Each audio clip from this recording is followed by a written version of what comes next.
अच्छे गुणों के लिए तैयार नहीं है वो, और वो कमी किस में है? हम में है। फिर हम शिकायत करते हैं कि बच्चा ये नहीं करता, बच्चा कहना नहीं मानता, बच्चा शादी नहीं करता है, बच्चा ये करता है, बच्चा बुरी संगति में गिर गया है। कौन सुधारेगा उसको अब? अरे जिसके मूल को तुमने बुराइयों से सींच दिया है, उसकी रग रग में नस नस में बुराइयां हमने भर दी हैं जन्म से लेके आज तक। उसको पैदा होते ही आजादी दे दी थी हमने। पहले तो छोटे स्कूल में डाल दिया, तुम्हारे संस्कार कहां से लेंगे? स्कूल के संस्कार मिले उनको। बड़ा हुआ तो उसका ट्यूशन का टाइम हो गया, स्कूल का टाइम। उससे बड़ा हो गया उनको हॉस्टल का टाइम हो गया, कॉलेज में गया। ना रिश्ते नातेदारों को जानता है, ना हमारी सामाजिक परंपराओं मर्यादाओं को जानता है, ना माँ बाप के जो मिलने वाले हैं उनके साथ उसका कोई ताल्लुक और वो है। माँ बाप से भी ताल्लुक उनका टूट जाएगा धीरे धीरे से, क्योंकि प्यार तो होता है आदमी का पास रहने से, एक दूसरे के काम आने से, एक दूसरे की मन के भाव को समझने से। वो तो हम खत्म करते जा रहे हैं। कहां से मिलेंगे बच्चों को वो भाव? अब तो जब अनपढ़ थे अलग बात थी, सिर्फ पेट को भरने के लिए ही काम करना चाहिए। पशु में और हम में क्या अंतर है? वो जीव जंतु पशु पक्षी भी अपना पेट पालते हैं, उनको मकानों की जरूरत नहीं, कोई बिल बना के, कोई घोंसला बना के रहता है, सर्दी गर्मी से वो भी बचा लेते हैं। हम भी क्या करते हैं? हम भी ऐसा ही करते हैं, पेट पालने के लिए या घर मकान के लिए पूरी जिंदगी बिता देते हैं। इंसान का जीवन इसलिए तो नहीं था। इंसान को जो जीवन मिला था वो था कि 84 लाख योनि के जन्म मरण के चक्कर से बच जाना, छूट जाना। ये मौका बार बार नहीं मिलता।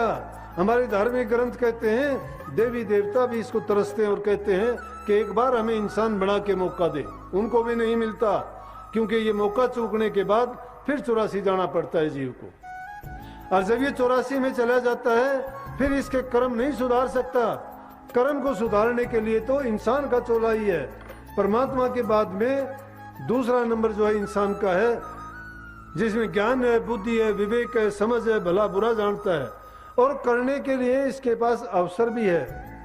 और खुद नहीं जानता तो बताने के लिए गुरु है इनके पास। इसीलिए गुरु को सबसे पहले पूजा करने के लिए बोला।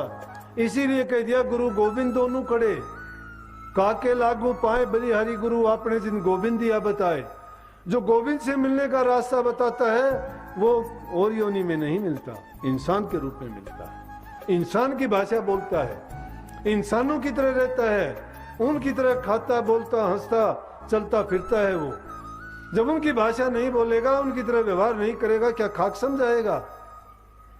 अरे हम तो इंसान का चोला तो दूसरे पशुओं को भी समझाता है, पक्षियों को भी बोलना सिखा देता है अपनी भाषा, उनको सारी चीज बताता है, अपने आप को नहीं बताता। अपने आप को जो समझा लेगा, अपने आप को भी इस योग्य बना लेगा कि मैं भी ये बात समझूं कि मैं क्यों आया था संसार में। जब ये बात हमारी समझ से बाहर, हम आए क्यों थे? अगर इसीलिए आए थे कि 2 रोटी खाई, उसी के लिए भागते फिर जिंदगी भर, सोए उठ के फिर भाग लिए, यही जीवन है। जीवन का मतलब तो कुछ और था। ये 84 लाख योनि में एक ही बार मिलता है मौका। भई प्राप्त मानस दे हरिया, गोविंद मिलन की ये तेरी बरिया, और काज तेरे किते न काम, कर साध संगत भज केवल नाम। कर साध संगत भज केवल नाम। मुख्य काम हमारा ये था कि साध संतों का संगत करके नाम को भज के अपना काम कर। जिम्मेवारी है संसार की, उनको पूरा करो। जो हमारे कर्म का कर्जा किसी का लेके आए उसको उतारो।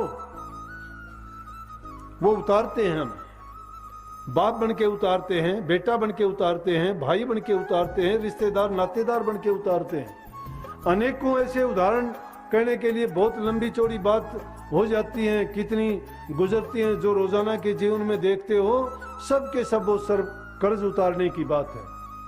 अगर नया कोई किसी पर चढ़ाता है तो वो आगे का कर्म बनता है, लेकिन एक नाम ही ऐसी दौलत है जो आदमी के तीनों काल में जिता देता है। वो वर्तमान काल में ही तीनों काल बीतते हैं, वर्तमान काल में ही तीनों काल बीतते हैं।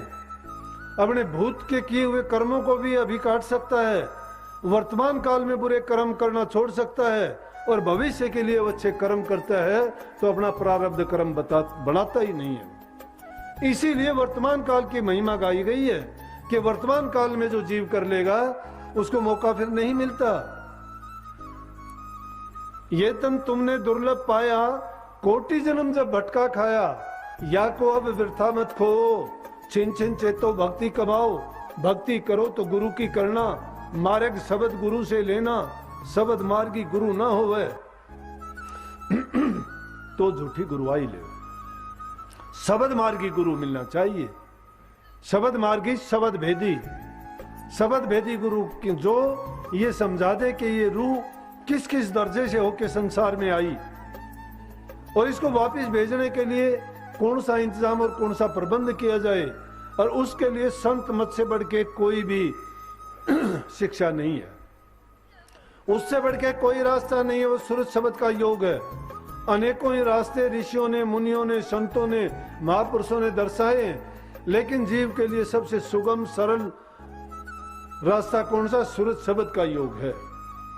उसको घर में बैठे हुए, घर में सभी काम करते हुए, सारी जिम्मेवारियों को निभाते हुए, उसका मतलब ये नहीं कि घर गृहस्थ को त्याग दें।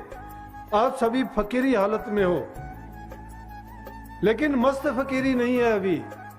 मस्त फकीरी कब आएगी? जब इस राज को समझ जाओगे कि ये जो काम किए जाते हैं वो तो हमारी जिम्मेवारियां हैं। मुख्य करके हमारा मुख्य उद्देश्य क्या है? वो नाम तो जपना है, नाम की कमाई करके दोबारा संसार में ना आने का हमने काम करना है। नाम की कमाई जो जो करते चले जाएंगे, कर्म का कर्ज धुलता चला जाएगा। इसीलिए महापुरुषों ने 3 ही रास्ते बताए, मनसा वाचा कर्म ना। मन, वचन और कर्म से पवित्र हो जाओ। मन से किसी को आप बुरा ना सोचो, कोई भी किसी के प्रति बुरा ख्याल ना करो। जब इंसान कोई ख्याल जैसा करता है, विचार करता है, दिमाग में सोचता है, उसको ही वो कर्म का रूप देता है। इसलिए बुरा ना सोचो, ये मन का है। मन में जो सोच आती है मुख्य करके है, इसलिए कहीं मन से पवित्र हो सबसे पहले। और मन किस चीज से बनता है? मन बनता है हमारे सब खान पान से। और खान पान इंसान का कैसा होना चाहिए? शुद्ध कमाई वाला होना चाहिए। शुद्ध कमाई का जो अन्न नहीं खाता है वो इंसान कभी अच्छा नहीं बन सकता। हेरा फेरी का, चोरी का, झूठ का, कपट का, बेईमानी का अगर तुमने अन्न खाया है, कोई चीज खाई है, एकदम असर देख लेना, तुम्हारे विचारों को बदल देगा। हो सकता है कि दूसरे आदमियों को पता ना चले, लेकिन जो गुरु के प्यारे हैं, जिन्होंने नाम लेके नाम का सिमरण मात्र भी किया है, करते हैं, जब भी वो भजन और अभ्यास के लिए बैठेंगे, थोड़ा सा भी गलत खाया हुआ, थोड़ी सी भी गलत संगत की हुई, थोड़ा सा भी आदमी अगर किसी से थोड़ा अंश भी ऐसा वैसा खा लेगा, एकदम उसके विचारों को बदल के रख देगा। हर चीज का, हर वातावरण में अलग अलग वहां के परमाणु और वहां का असर होता है।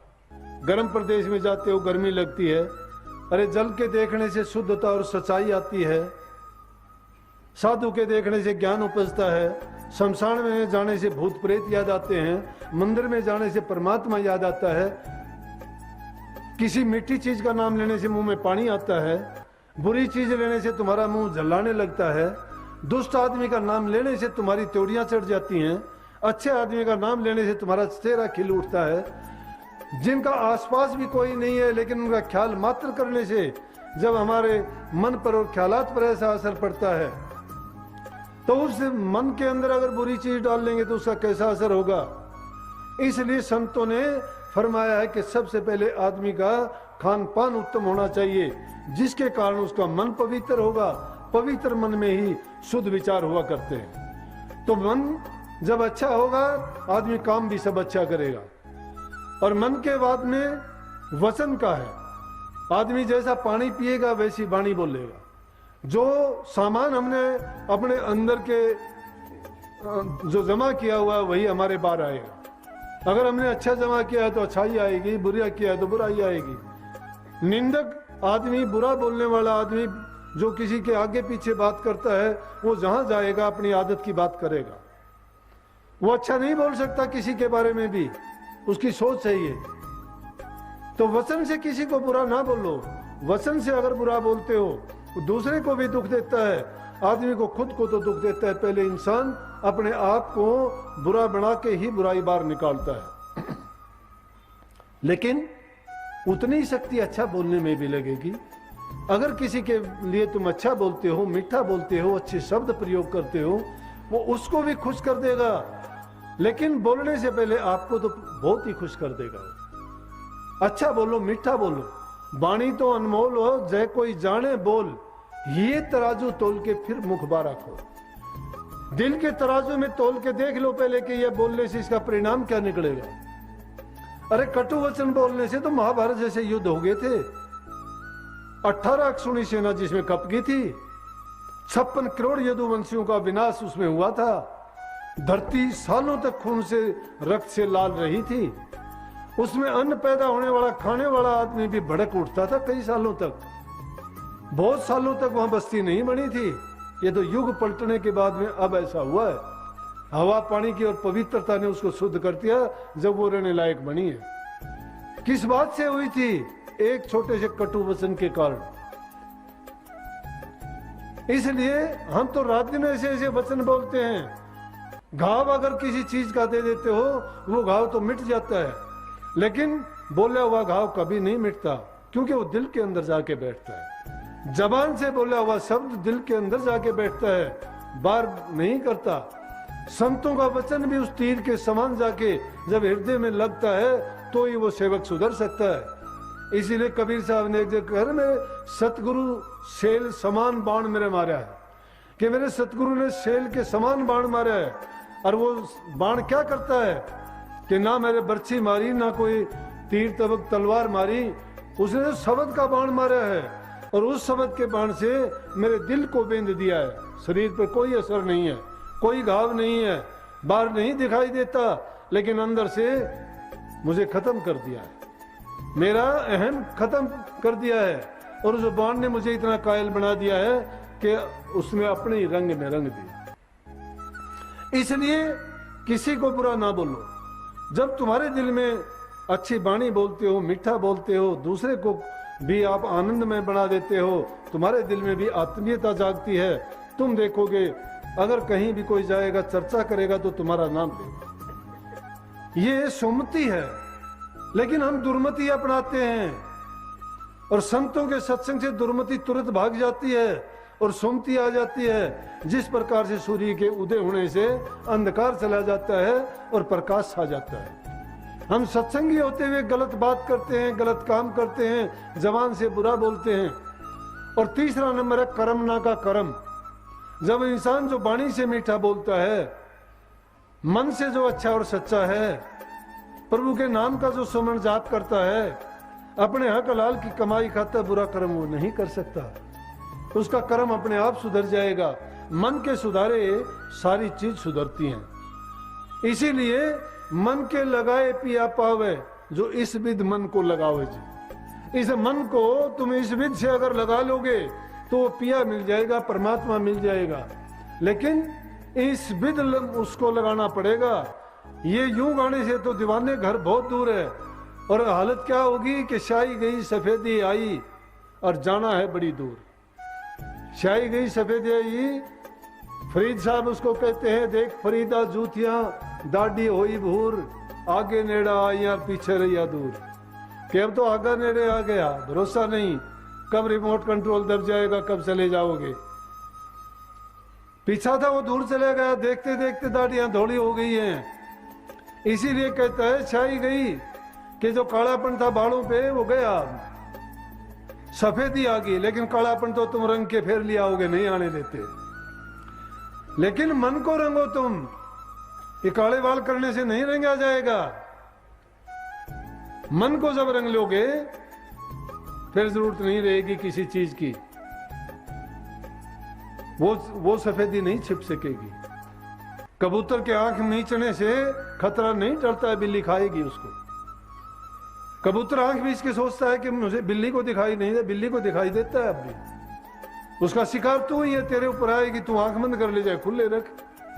लेकिन इंसान भी ये गलती करता है, वो सोचता है कि ऐसा करने से शायद मेरी जवानी लौट नहीं जाएगी, जाएगी वो तो। इसलिए कबीर साहब ने कही शाही गई सफेदी आई आगा है बड़ी दूर, कि चलना है बड़ी दूर, कि मंजिल बहुत दूर है। मुसाफिर सोने की जरूरत नहीं, तू मुसाफिर है इस दुनिया का, और सामान कर ले अपने घर में जाने का तैयार। लेकिन फैसला होगा दरगाह में। खोटे कर्म किए हैं तो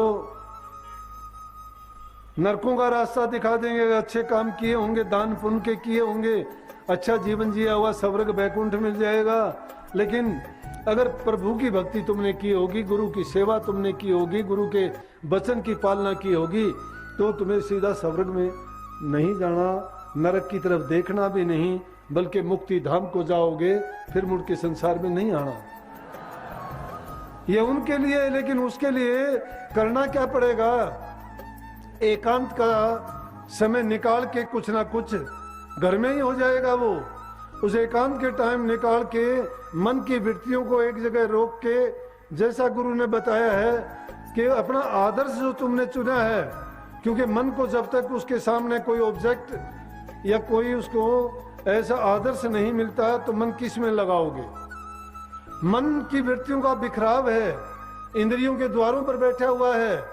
10 इंद्रियां रसों की और स्वाद की भोगी हैं, और जब जब वो स्वाद और रस एकांत में बैठता है, याद आती हैं, मन भटकता है। मन को रोकने का प्रयास करोगे, गुरु का वचन याद करोगे, गुरु के बताए हुए मंत्र उपदेश या शिक्षा से जो तुम्हें नाम दिया गया, उस नाम में मन को जोड़ के एकाग्रता में पहुंचोगे, और तुम्हारा मन एकाग्र होके जब उन रूहानी मंडलों पर चढ़ाई शुरू करेगा तो तुम्हें प्रकाश भी दिखाई देगा, शब्द की धुन भी सुनाई देगी, और गुरु भी शब्द रूप में प्रकट होके तुम्हारी मदद करेगा और तुम्हारा मन टिक जाएगा। जब मन टिक जाएगा तो अंतर का रस आना शुरू हो जाएगा। ये शब्द गुरु का काम होता है। शब्द गुरु जब मिल जाता है तो शिष्य के भ्रमों का नाश हो जाता है।